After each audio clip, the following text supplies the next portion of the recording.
আরে সর্বনাশ। হবে তুই যে 8 ঘন্টা আগে হলি দেখুনি বেরিয়ে যাচ্ছিস তো? তা 8 ঘন্টা আগে হয়েছে তা কি হবে? তা বেরিয়ে যেতে পাবো না?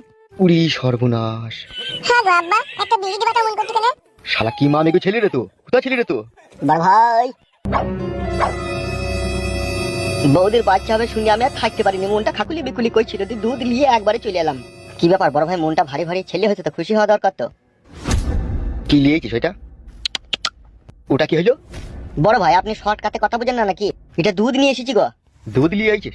হ্যাঁ গো। আমি দুধ খাবো না, একটা বেরিয়ে দিতে বলছি কখন থেকে, আর দুধ খাবো বানাইতে, আমি দুধ খাবো না। তুই ছেলে না অন্য কিছু বে? এই শুইরে বাচ্চা। ছেলেটাকে তখন থেকে মন ভাবে ধমক ধমক দিচ্ছি কেন? ছোট ছেলে করে লাড়ি মারি চমকি যাবে। এলো এই মাংমারানি খান কি রড ভাতারি মাগি কি ছেলে জন্ম দিল, হওয়ার পরে বিড়ি খাবে বলছে? তুই আর ভাটারি বেটাবে মাংমানি ভাই, তখন থেকে একটা বেরিয়ে দিতে পারছি না, বড় বড় কথা বানাইতে এতে। ও কি কথা বলতে রে বাপ? আব্বা ভাই কি তুই? আমি তো নতুন এই পৃথিবীতে এলাম, আব্বা তো বটে, তাকে বেরিয়ে দিচ্ছি না কেন? সাদা কুকুর দেখেছিস খায়ের উপরে বিষ ফোঁড়া হয়ে গেল রে।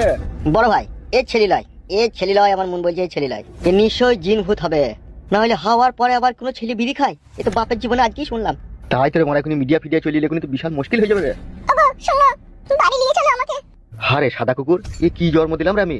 সেইটাই তো গো বড় ভাই, এ বিশাল আশ্চর্যের ব্যাপার তো। হবে তোর কাছে আবার জিনের আশ্রয় নাই তো? ওই মুকা চোদা, একটা বেরিয়ে দেবে তখন থেকে আবার ঘর পাকা মারাইছি। উড়ি বাপ রে বাপ। ওগো তুমি বাড়ি চলো গো, বাড়ি থেকে যা হোক করবে।